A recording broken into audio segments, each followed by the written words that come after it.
Student, आज हम पढ़ेंगे एसएसटी का chapter 4 the land of dense forest the democratic republic of Congo. घने जंगलों की भूमि the democratic republic of Congo.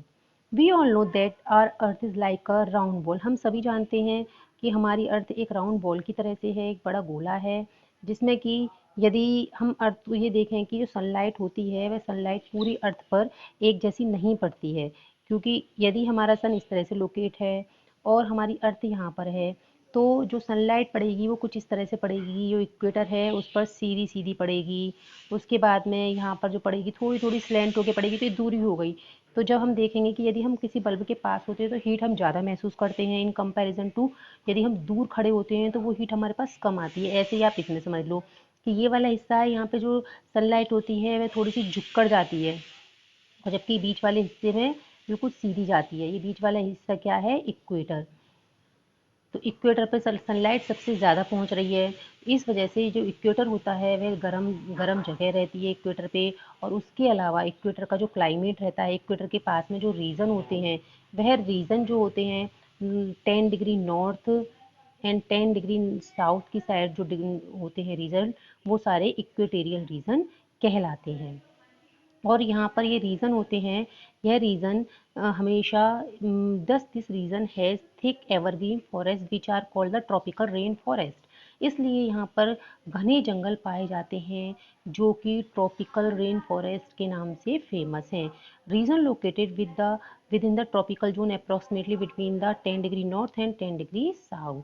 और बहुत सारी कंट्री हैं, जैसे कि ब्राज़ील है, ब्राज़ील है, डेमोक्रेटिक रिपब्लिक ऑफ कॉन्गो है, मलेशिया है, इंडोनेशिया है, यह इस रीजन में लोकेटेड हैं। अब हम इसके बारे में डेमोक्रेटिक रिपब्लिक ऑफ कॉन्गो के बारे में इस चैप्टर में हम पढ़ेंगे। जैसे कि हम देख सकते हैं इसमें कि डेमोक्रेटिक रिपब्लिक ऑफ कॉन्गो है वह सेकंड लार्जेस्ट रेन फॉरेस्ट हैं वर्ल्ड में। फर्स्ट नंबर पे कौन से हैं? अमेजन। अमेजन के जंगल हैं वह सबसे घने जंगल हैं, इसके जो कि वर्ल्ड में फर्स्ट नंबर पे हैं। एंड सेकंड नंबर पर हमारे डेमोक्रेटिक रिपब्लिक ऑफ कॉन्गो के आते हैं। और लोकेशन इसकी लोकेशन है 23.5 लाख स्क्वायर किलोमीटर के एरिया में फैला हुआ है। और इसमें जो कंट्रीज़ के चार, ये जो डेमोक्रेटिक रिपब्लिक है वह तीसरी सबसे बड़ी कंट्री है अफ्रीका की, सूडान के बाद में, सूडान और अल्जीरिया की। फर्स्ट नंबर पे अल्जीरिया, फर्स्ट नंबर पे सूडान, सेकंड नंबर पे अल्जीरिया एंड थर्ड नंबर पे ये डेमोक्रेटिक रिपब्लिक ऑफ कॉन्गो आता है।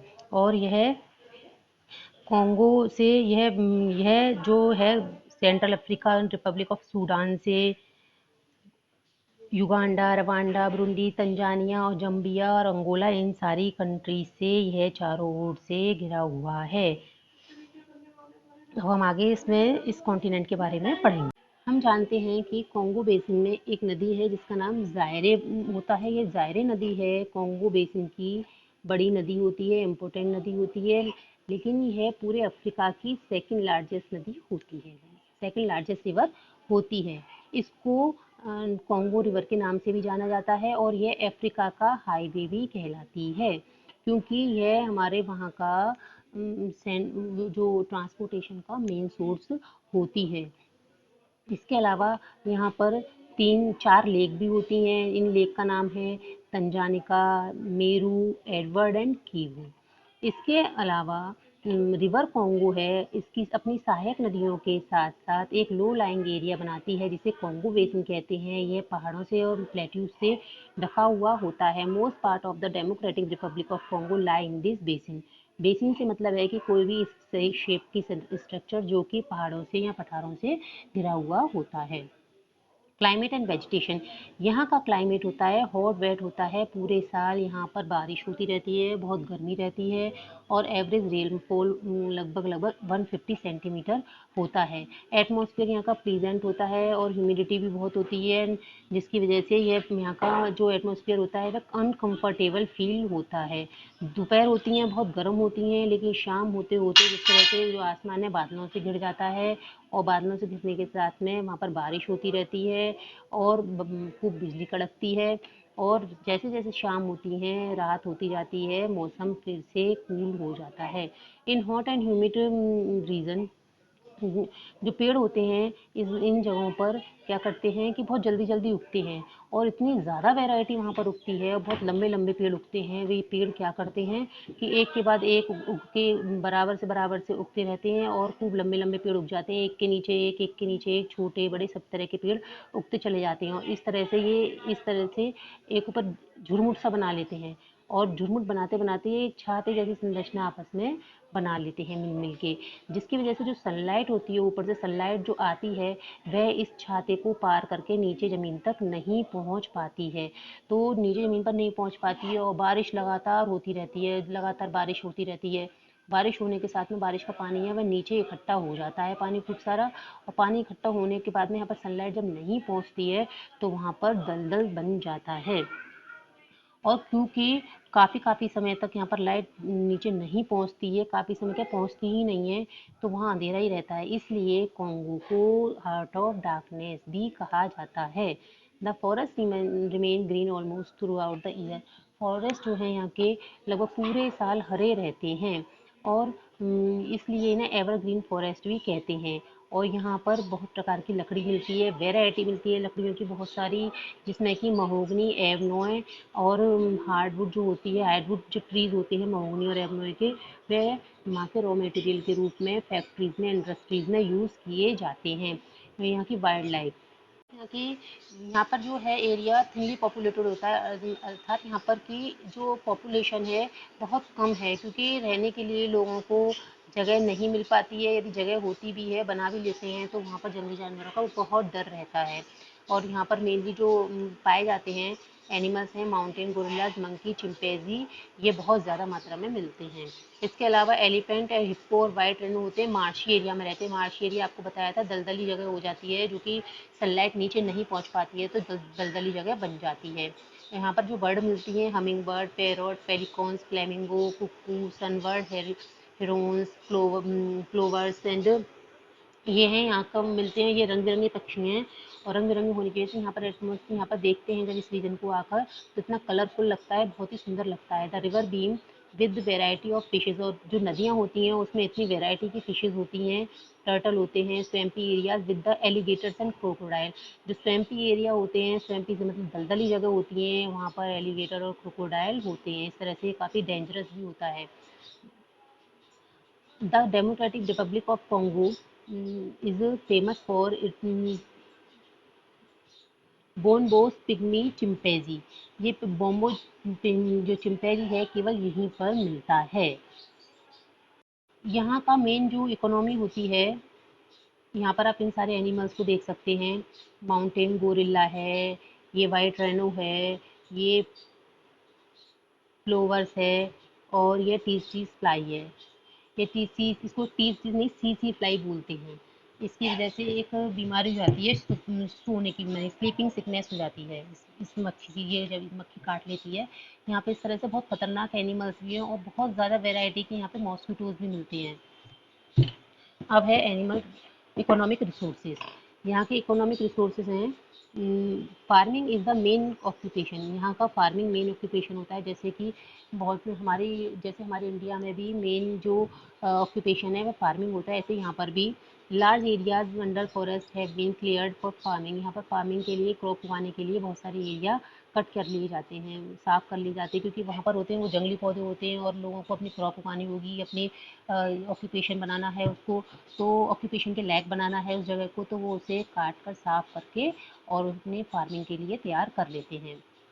मेन फूड क्रॉप यहाँ की कल्टीवेटेड आर राइस, मेज एंड कसावा। कसावा यहाँ पर मेन फूड क्रॉप है खाने के लिए जो होती है। कसावा एक टाइप की यहाँ की स्टेपल डाइट है। स्टेपल डाइट्स मतलब है कि मेन खाना है यहाँ का।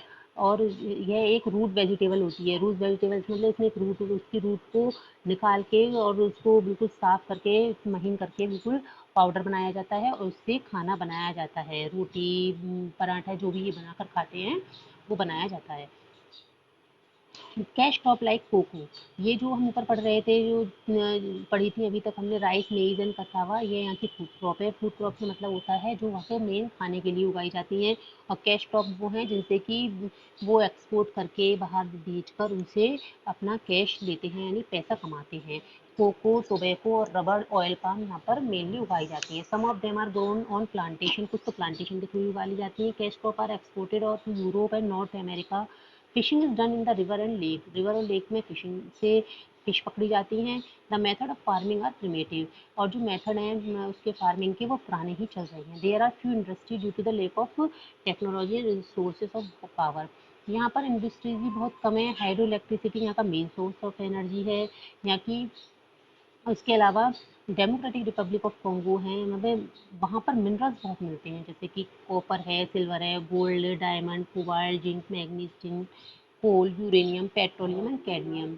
It is the world largest producer of cobalt, यहाँ पर कोबाल्ट का और कोबाल्ट का सबसे ज़्यादा उत्पादन होता है, यहाँ पर निकलता है सबसे ज़्यादा cobalt. Transportation, country has poor transportation system, क्योंकि यहाँ पर घने जंगल होते हैं, घने जंगलों की वजह से यहाँ पर ट्रांसपोर्टेशन में बहुत दिक्कत आती है। मेनली आपको बताया था जायर नदी के थ्रू ही यहाँ पर ट्रांसपोर्टेशन होता है। However water transport play major role in the transportation system, the river and the its tributary serve at waterways for transportation good for and people, सामान लाने ले जाने के लिए। और यहाँ पर कई लैंग्वेज बोली जाती हैं, और फ्रेंच है यहाँ की ऑफिशियल लैंग्वेज होती है। जो फ्रेंच है, वर्ल्ड में सबसे ज़्यादा फ्रेंच बोलने वाली कंट्री कॉन्गो ही होती है। बांटू यहाँ की जो ट्राइबल पीपल होते हैं, वहाँ उनकी बोलने की भाषा होती है, बांटू स्पीकिंग बोलते हैं उन्हें। Congo is more Catholic, Congo में कैथोलिक धर्म की मान्यता है। और यहाँ के लोग जानवरों की पूजा करते हैं, पेड़ों की पूजा करते हैं, जैसे हमारे इंडिया में करते हैं। जानवरों में गाय की पूजा करते हैं, पेड़ों में पीपल की पूजा करते हैं, और पेड़ होते हैं उनकी पूजा हम लोग करते हैं। Life of the people, life होती है यहाँ की, क्योंकि थिनली पॉपुलेटेड है, यहाँ पर आवाजाही के साधन नहीं है, लोगों को घर बनाने के लिए जगह नहीं रहती है, इस वजह से यहाँ पर बहुत कम पॉपुलेशन रहती है। सम विलेजर्स है माइग्रेट टू टाउन, तो कुछ होते हैं गांव के लोग टाउन में कस्बे में चले जाते हैं, माइन में, फैक्ट्रीज में, और वहाँ के खदानों में काम करते हैं। The main occupation of those living village and gathering for hunting, वे अधिकतर जानवरों का शिकार करते हैं और मछली पकड़ते हैं और खेती बाड़ी करते हैं। अधिकतर वहाँ पे बांटू स्पीकिंग होते हैं, निग्रो जिन्हें कि निग्रो बोलते हैं। वे टॉल, लंबे होते हैं, हाँफते यानी मजबूत होते हैं, और उनकी स्किन डार्क होती है। कि डार्क इस वजह से होती है क्योंकि वहाँ का टेम्परेचर बहुत हाई रहता है, इसकी वजह से स्किन डार्क हो जाती है। उनकी ट्रेडिशनल लाइफ स्टाइल होती है, और वहाँ का हॉट एंड वेट क्लाइमेट रहता है, इसलिए वे वहाँ पे कपड़े बहुत लिमिटेड पहनते हैं, और ज़्यादातर हल्के कपड़े ही पहनते हैं, और वे डांस और म्यूज़िक को एंजॉय भी करते हैं। ओरिजिनल इनहेबिटेंट है, मेन प्रजाति होती है पिग्मीज यहाँ की। और कॉन्गो रीजन में के ये शॉर्टेस्ट पीपल के नाम से भी फेमस होते हैं। दे रियरली कुक देयर फूड, ये बहुत कम अपना खाना पकाते हैं, और ये छोटे छोटे घरों में रहते हैं जो कि पेड़ों की ब्रांच पर बना लिए जाते हैं। पेड़ होते हैं, पेड़ों की ब्रांच पर ये लोग अपने घर बना लेते हैं। जैसे ये पेड़ है, पेड़ की ये शाखा जाती है यहाँ पर ये लोग अपने घरों को बना लेते हैं और वहाँ पर रहते हैं। इस तरह से बिल्कुल जंगली जीवन जीते हैं। लेकिन अब इन दिनों कंट्री में बहुत डेवलपमेंट भी हुआ है। वहाँ पर लोग money earn from the export, वहाँ पे जो एक्सपोर्ट किया जाता है सामान, वहाँ से मेनली जो क्या कहते हैं, जो कोबाल्ट वगैरह, मैग्नीज वगैरह यहाँ से एक्सपोर्ट किया जाता है, उसके थ्रू मनी भी अर्न करते हैं, और जो मनी होती है वह यहाँ की फैसिलिटीज़ पीपल्स को प्रोवाइड करने में यूज़ की जाती है। न्यू स्कूल एंड कॉलेजेस भी वहाँ पर ओपन हो गए हैं, और large number of people are working in the farms that are located outside the forest in the mines, और वहाँ पे बहुत सारे लोग काम करते हैं जो कि वहाँ की खदानों में काम करते हैं। और अभी तक प्रोग्रेस स्लो, हालांकि प्रोग्रेस स्लो हो रही है, लेकिन फिर भी प्रोग्रेस हो रही है, और धीरे धीरे करके यह यहाँ की कंडीशन बहुत इम्प्रूव हुई है। आपका ये चैप्टर कंप्लीट हो गया है। Thanks for watching my video.